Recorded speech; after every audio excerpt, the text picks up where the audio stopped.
হ্যাঁ ঠিক আছে, বাজারগুলো তাড়াতাড়ি করে চলে আসবি, কোথাও দাঁড়াবি না কিন্তু। এই তো দেখছি আলাদাই ব্যাপার। পল্টুদা ওই দেখো ফুটো উঠে গেছে। কিরে আজকে তোর জন্মদিন, আজকে অত দেরি করে ঘুম থেকে উঠলে হবে? এ বাড়া তুমি সত্যি করে বলতো, এই সবই কি তোরা আমার জন্মদিনের জন্য করছিস? লেওড়া সারা বাড়ি বেলুন দিয়ে সাজানো, এত আয়োজন, এই এত কিছু তোরা আমার জন্য কেন করছিস বলতো? আরে পাগল, এই সবকিছু কোনোটাই আমরা করছি না রে, সবই কাকুর কথাই হচ্ছে। তোর বাবাই তো আমাদেরকে ফোন করে ডাকলো আর বললো আজকে ফুটোর জন্মদিন, তাই বড় করে পার্টি দেবে।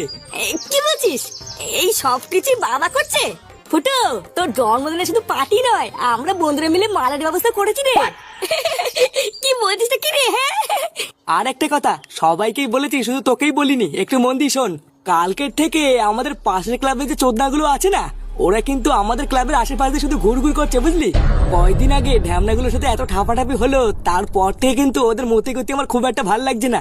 তাই যাই হয়ে যাক, একা একা বাড়ির বাইরে কোথাও যাবি না, বুঝলি? এই শান্তির ছেলেগুলোকে চাই বলতো, সেই দিনকে এত সাটা ভাঙলাম, তাও কি কোনো শিক্ষা হয়নি নাকি? অত কিছু জানি না, শুধু এইটুকুই জানি যে বাড়ির বাইরে একা একা যাবি না, আর যদি খুব বেরোনোর দরকার হয় তাহলে আমাদেরকে বলবি, আমরা সাথে যাব। পটুদা তাহলে আমি আর ফটকে গিয়ে ঝটপট বাজারগুলো করে নিয়ে আসি, বুঝলা? হ্যাঁ যা, তোরা বেরিয়ে পড়, তাড়াতাড়ি বাজারগুলো নিয়ে আয়, নাহলে আবার দেরি হয়ে যাবে।